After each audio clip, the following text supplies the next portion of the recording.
advantage has to be undertaken. So in closing, I would like to say that the investment of $9.1 billion into training and tertiary education represents a significant opportunity, apparently, for many of the sectors to get it right, to build our policies and drive our economy on the sound research and advice of the professionals, with consultation to develop what constitutes the needs of Trinidad and Tobago, what is in fact the preferred industry within this maritime industry for investment. It has to be on sound research. So therefore, and we also have to retain having, or if we attain a competitive advantage, research has to be, we have to drive the research to retain that competitive advantage. I thank you for your attention.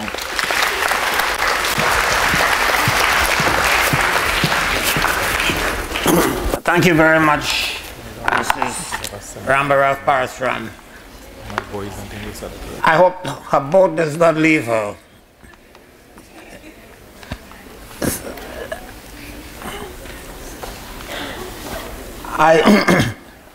I was, in a sense, looking forward to some mention of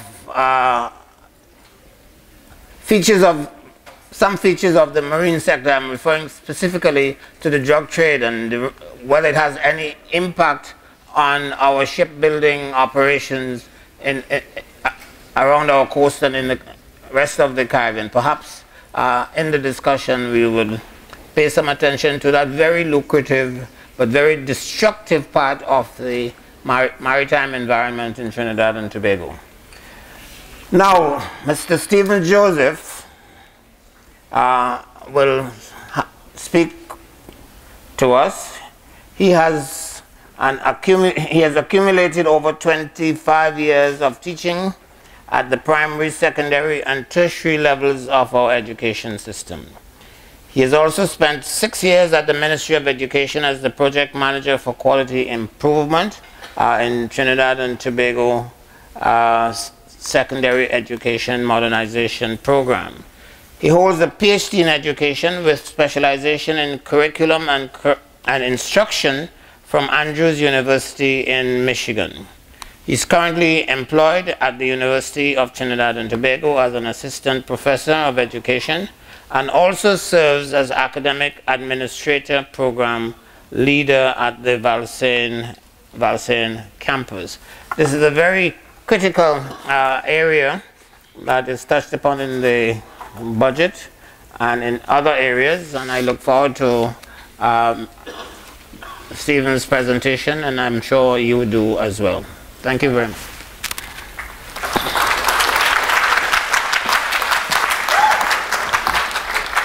Thank you, Professor Ryan. The details of the budget are well known to all of us. Education and training received the largest allocation of $9.1 billion in the $58.4 billion budget. Government continues to spend heavily on education, notwithstanding the huge deficit of $7.6 billion and the declining economy. I think this speaks volumes for government's commitment to invest in human capital through education and training.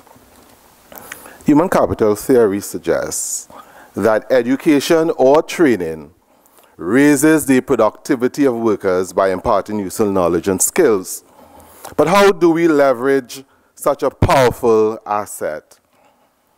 Given the heavy investment government continues to make in our education system, we need to ask the question, how well is our education system serving our national interest? Are we getting value for money? How effective is the training offered at our institutions? Are we getting it right? How can we improve our product in order to make a significant contribution to national development? I believe that the large budget allocation in education comes with certain expectations and a clear challenge. And for all of us involved in the business of education, that challenge is to develop and manage a quality education system that provides all children and young people with an appropriate preparation for working life, both in public and private life. And this should be achieved without distinctions of any kind, such as those based on parents' income, ethnicity, gender, religion, or political affiliation. The quality education system that I speak of must come to terms with the question and the issue of relevance. The relevance of what is taught and learned, to how well it fits the present and future needs of the learners. It must also come to terms with the issue of change in the educational system itself. And that change has to take into consideration the nature of the inputs into the education system, such as the students, the teachers, facilities, equipment, and supplies. In his budget presentation, the Minister of Finance spoke about building human capacity by focusing on curriculum reform and teacher training, among other things. In other words, he was suggesting a general improvement in the education system. I want to suggest a rather simple formula for improving quality in education. And the formula is this: to improve the quality of education, we must improve the quality of teachers, facilities, equipment, and supplies. Just recently, I think it was last week, the Minister of Education thanked the nation's teachers for what he called their dedication and commitment to educating children while working in and among substandard and inadequate school facilities. But I believe that meaningful change and general improvement can be achieved when all our teachers are properly trained, supported, and paid, when every classroom has enough textbooks and learning materials, and when schools provide a safe and welcoming environment and stakeholders have a say in decision making. I also believe that quality education can be achieved when government is committed to the ideal of good public education for everyone and takes the necessary steps to improve school conditions. And I believe that the $9.1 billion allocation indicates government's commitment to improve the education system. Permit me to focus briefly on what UTT is doing in the Bachelor of Education program to bolster government's attempt to improve the education system. As you are aware, the BEd program focuses primarily on educating prospective teachers to impact change in our education system.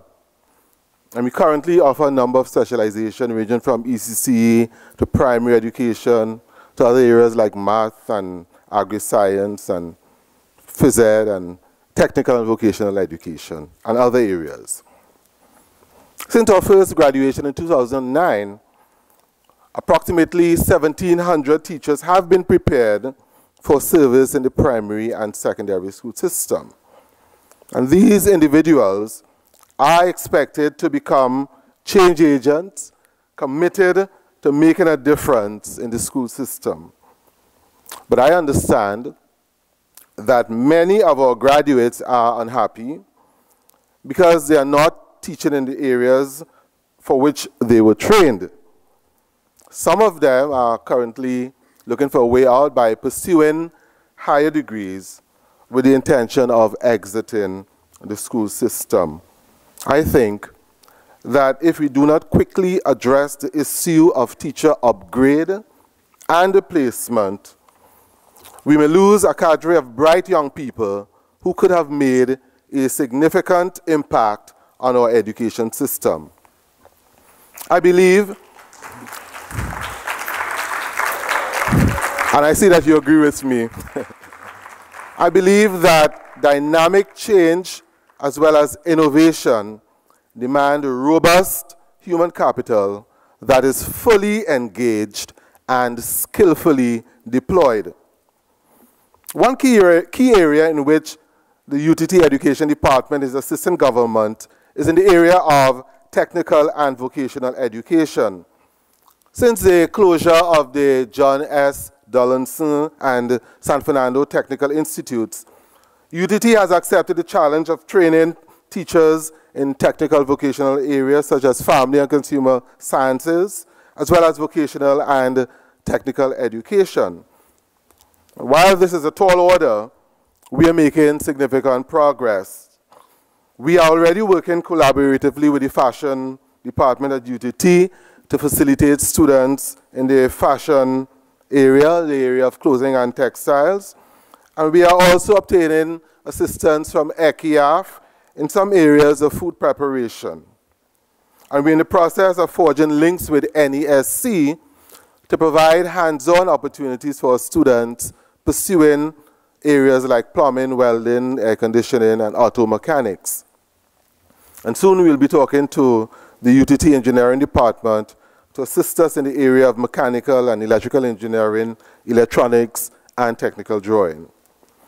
We are hoping that government will also offer scholarships similar to what is done for primary education and ECC teachers to encourage students at the secondary school level to pursue careers in technical and vocational education.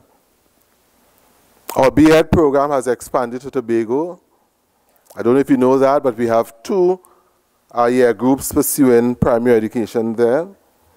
We have recently established an ECC center at the Valsine campus to serve as a model in terms of teaching and research. And we are also in the process of reviewing our B.Ed curriculum to ensure that the program remains current, relevant, and dynamic. Our PhD program is also expanding, and we have about 20 individuals, instructors pursuing PhD studies, and these persons are expected to graduate in 2 years' time.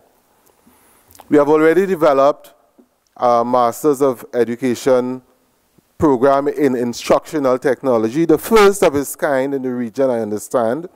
And this program is expected to begin in January 2013, following final approval from the UTT Board of Governors.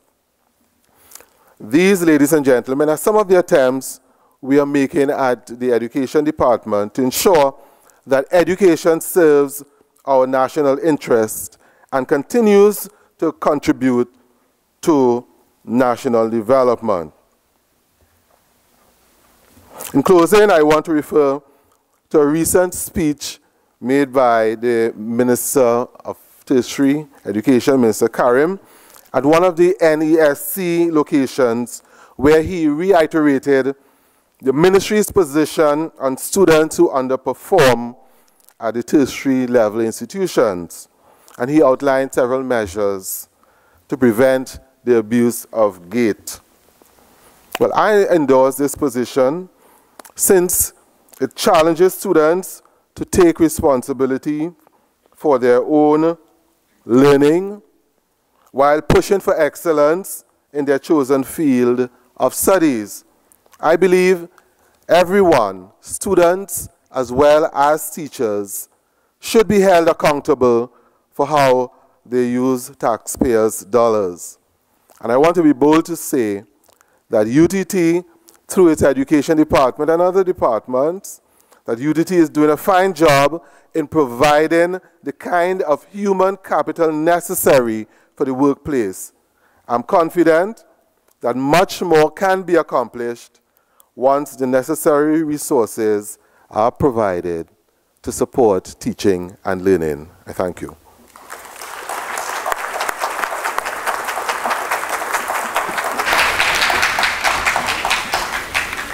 Mr. Joseph obviously has a sharing section. Thank you, Stephen. It's now my pleasure to ask Dr. Alison Williams to speak to you. Dr. Williams is currently the senior engineer attached to the UTT Tamana Development Group. He also has oversight of the soon-to-be-launched UTT Tobago campus on Milford Road, Scarborough. Dr. Williams is a native of Tobago. Just now we'll have to get a visa, you know, and has represented Tobago on a number of committees and boards in the past. He holds a PhD from the University of Roorkee at the Indian Institute of Technology. I give you Dr. Alison Williams.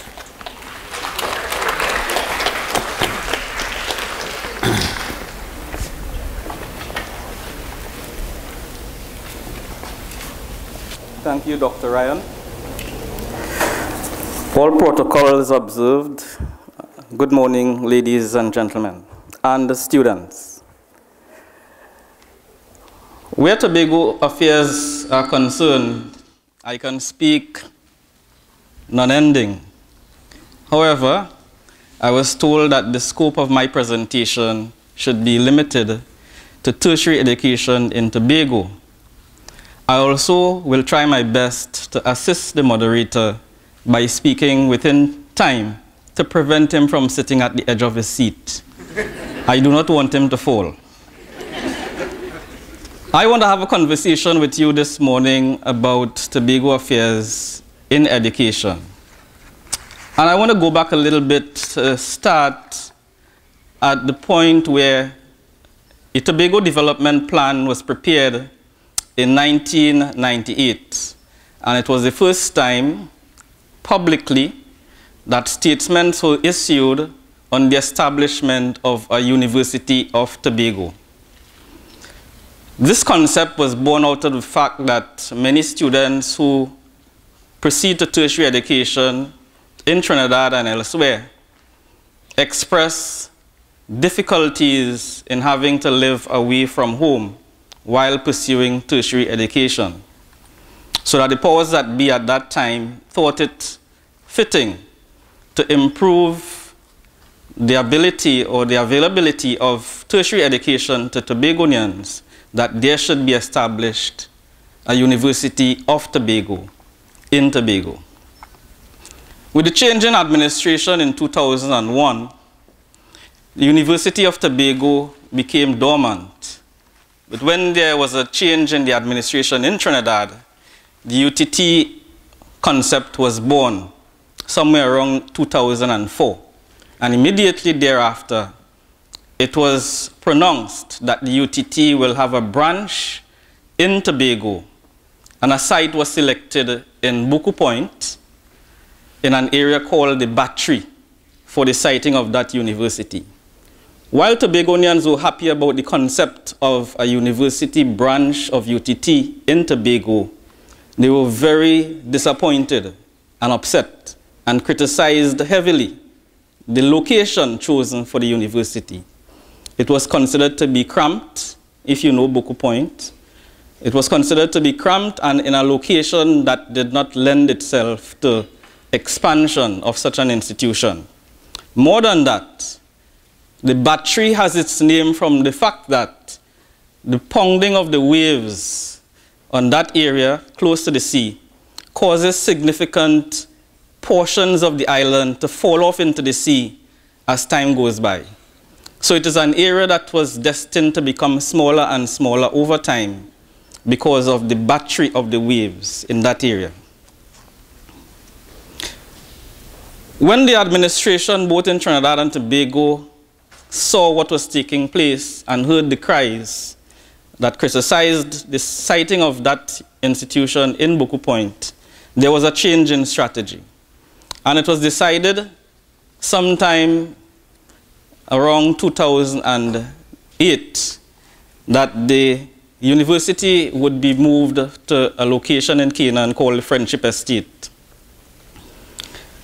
The Friendship Estate is an estate that has significant numbers of challenges in government acquiring that parcel of land. And with the change in administration in 2010, there was born a new concept, not of a branch of the University of Trinidad and Tobago in Tobago, but an integrated campus to be established to house University of Trinidad and Tobago, the University of the West Indies, and the COSTAT in one single infrastructure that would allow for common services to be provided, such as library, facilities, recreational facilities, classrooms, administration, IT, and so on. So with that concept, in recent times, in the budget, the Minister of Finance indicated that there will be established in Tobago, in East Tobago, the university, an integrated university that would house these 3 institutions. And at the same time, East Tobago is identified as one of those points in Trinidad and Tobago, 7 points in Trinidad and Tobago that are known as growth centers or points of focus for growth in the country.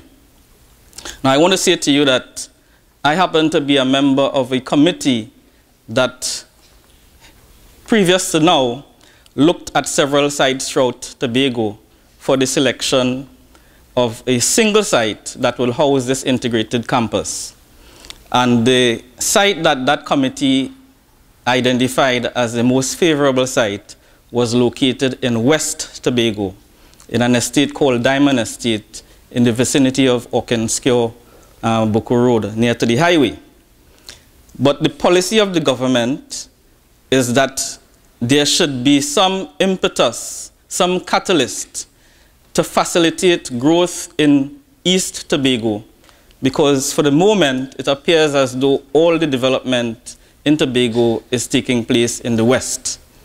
So west of Scarborough, there are lots of things happening: hospital, new malls, etc., airport development, med station, fire station, police stations, and so on.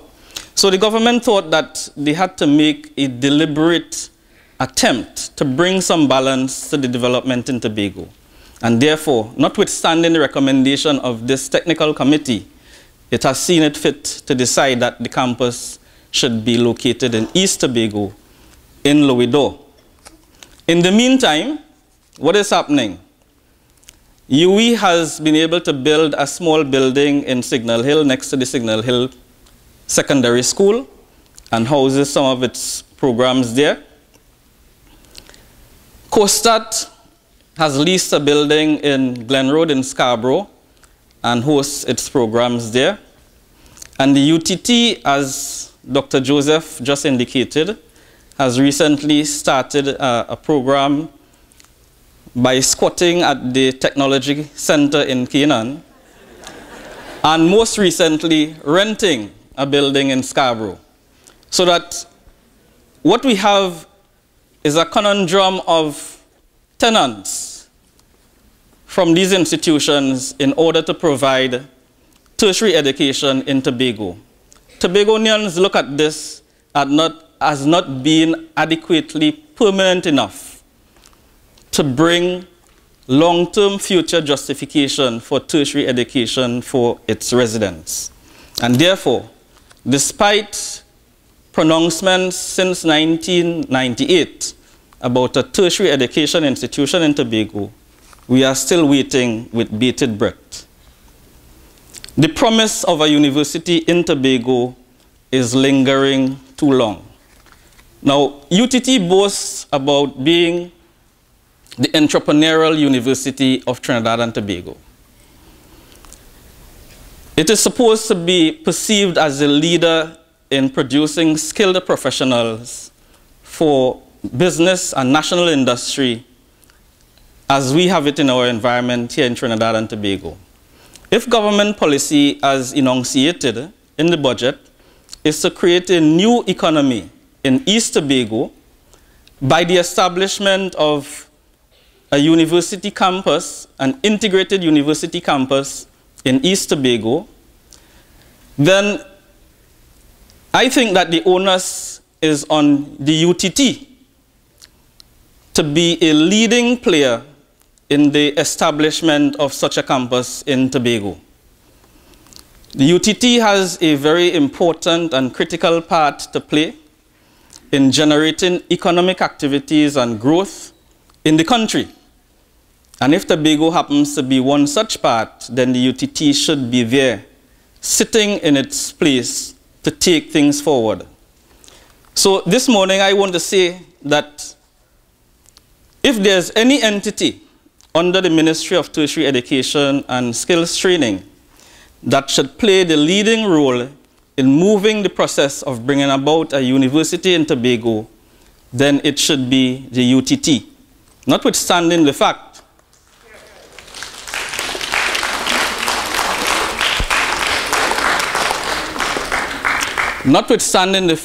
that it would be an institution or a location that will house programs offered by University of Trinidad and Tobago, University of the West Indies, and COSTAT. By automatic definition, it seems to me that in the process of establishing a policy for an integrated campus in Tobago, what the government is doing in this policy is really establishing the University of Tobago.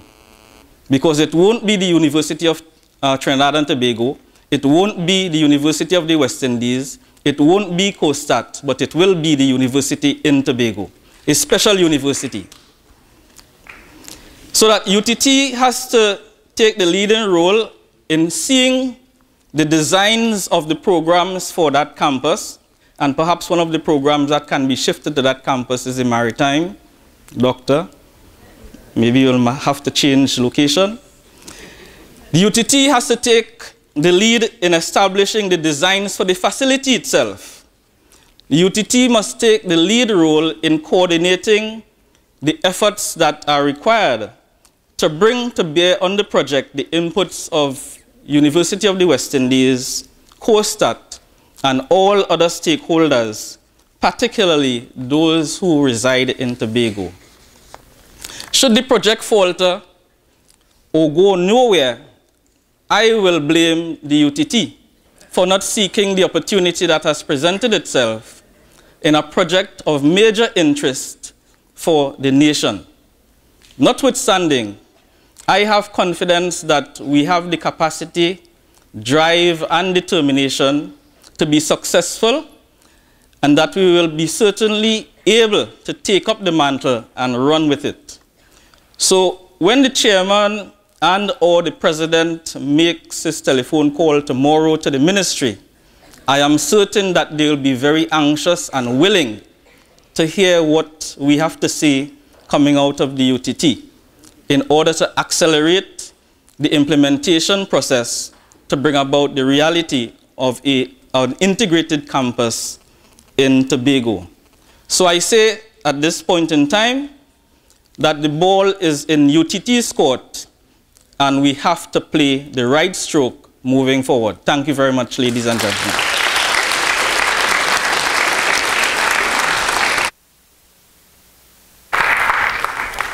I thought the campaign was starting in January. I didn't know that. Very interesting, very interesting. I never knew that that was the source, the concept of the battery. Maybe it has to be reinvented, I don't know. Thank you very much. I thought that was very interesting, and it's now my pleasure to ask Dr. Dowlath to speak to us. We are a little tight on time, but we'll get there. Dr. Dowlath holds a PhD in education, and he has been the principal of my old college, Naparima College. Considered by many, not considered, actually, the top school in the Southland.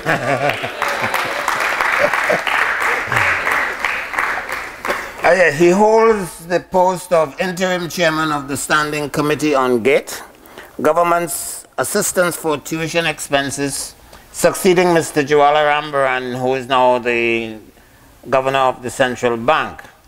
Dr. Dowlath is chairman of the board of directors of the accredited